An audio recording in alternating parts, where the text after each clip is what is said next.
When Judas, his betrayer, saw that Jesus was condemned and felt regret and brought back the 30 pieces of silver to the chief priests and elders, saying, I have sinned in betraying innocent blood. They said, what is that to us? See to it yourself. And throwing down the pieces of silver in the temple, he departed. And when he went and hung himself, but the chief priests, taking the pieces of silver, said, it is not lawful to put them in the treasury, since they are blood money.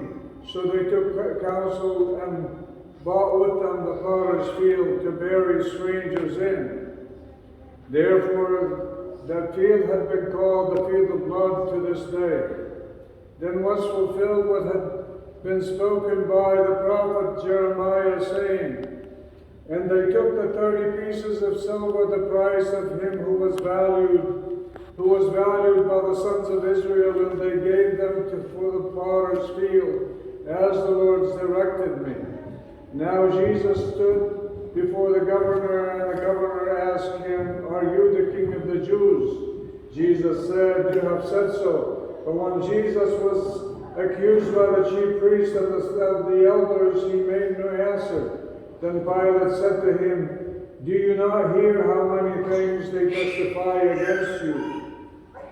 But he gave him no answer, not even to a single charge, so that governor wondered greatly.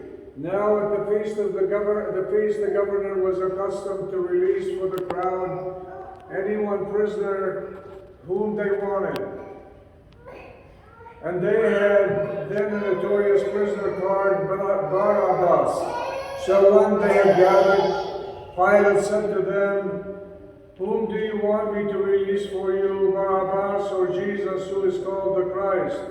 For Pilate knew that they had delivered Jesus up out of envy. Besides, while he was sitting on the judgment seat, his wives sent forward to him, have nothing to do with this righteous man, for I have suffered much over him today in a dream. Now the chief priests and the elders persuaded the people to ask for Barabbas and destroy Jesus. The governor again said to them, which of the two do you want me to release for you? And they said, Barabbas. Pilate said to them, then what shall I do with Jesus, who is called the Christ? They all said, let him be crucified.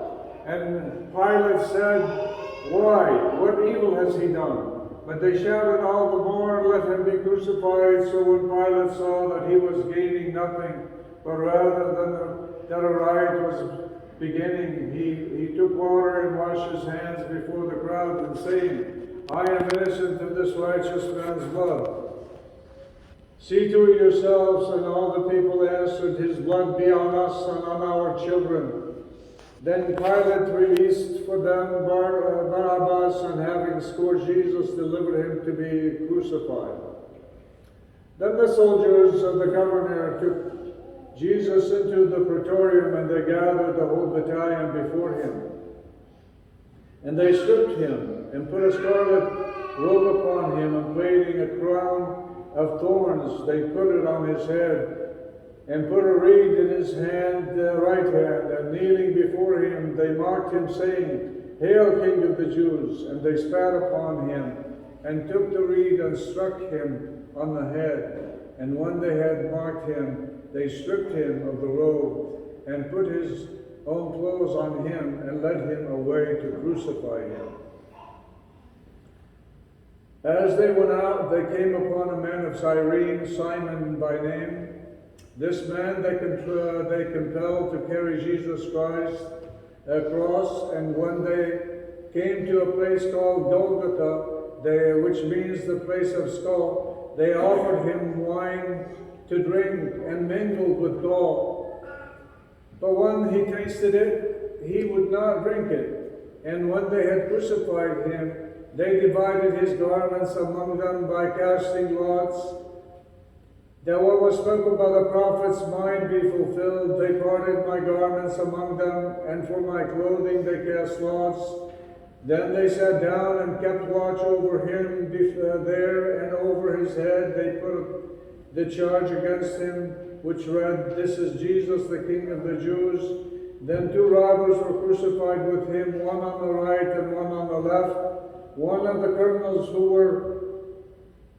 were hung railed at him, saying, "If you are the Christ, save yourself and us."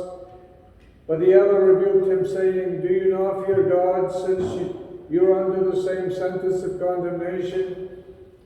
And we indeed justly, for we are receiving the due reward of our deeds, but this man had done nothing wrong."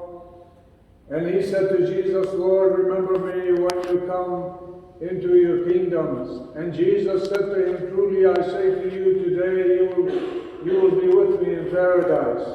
And those who passed by derided him and wagged their heads, saying, "You who will destroy the temple and build it in 3 days, save yourself. If you are the Son of God, come down from the cross." So also the chief priests and with the scribes and the elders mocked him, saying, "He saved others, he cannot save himself.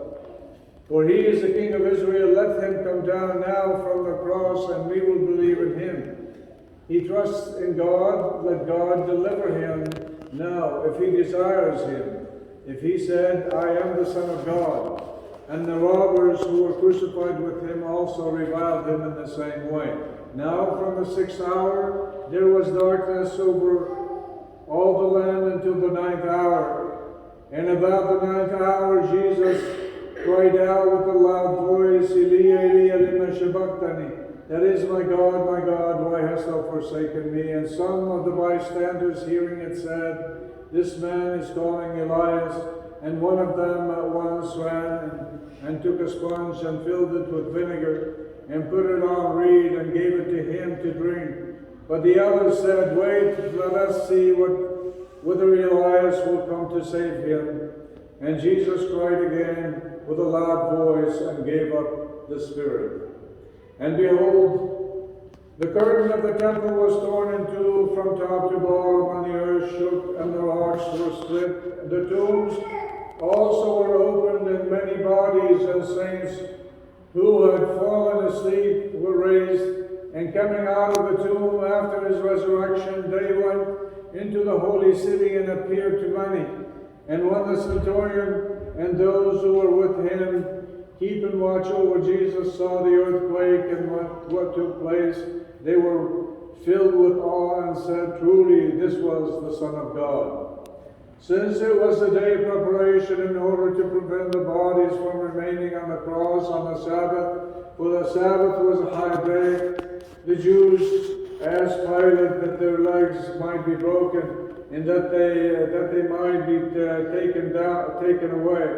So the soldiers came and broke the legs of the first and the other, who had been crucified with him. But when he came to Jesus and saw that he was already dead, they did not break his leg. But one of the soldiers pierced his side with a spear, and at once came out blood and water. He who saw it has borne witness, and his testimony is true. And he knows that he tells the truth, that you also may believe. For these things took place, that the scriptures might be fulfilled. Not a bone of him shall be broken. And again, another scripture says, "They shall look on him whom they have pierced." And there were also many women there looking on from afar, who have followed Jesus from Galilee, ministering to him, among whom were Mary Magdalene, Mary the mother of James and Joseph, and the mother of the sons of Zebedee. And when it was evening, there came a rich man from Arimathea named Joseph, who also was disciple of Jesus. He went to Pilate and asked for the body of Jesus.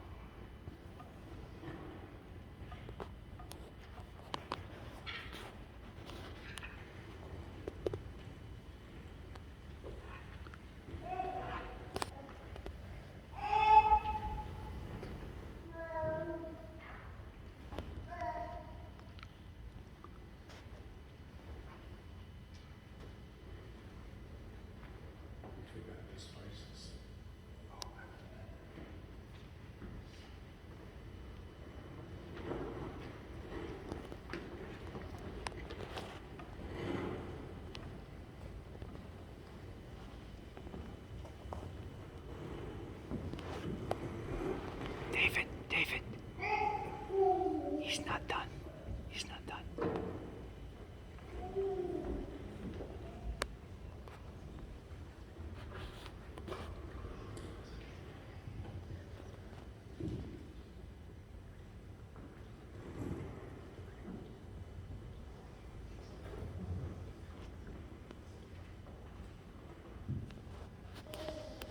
Then Pilate ordered it to be given to him, and Joseph took the body and wrapped it in a clean linen shroud, and laid it in his own new tomb, which he had hewn in the rock. And when he rolled the great stone to the door of the tomb, he departed.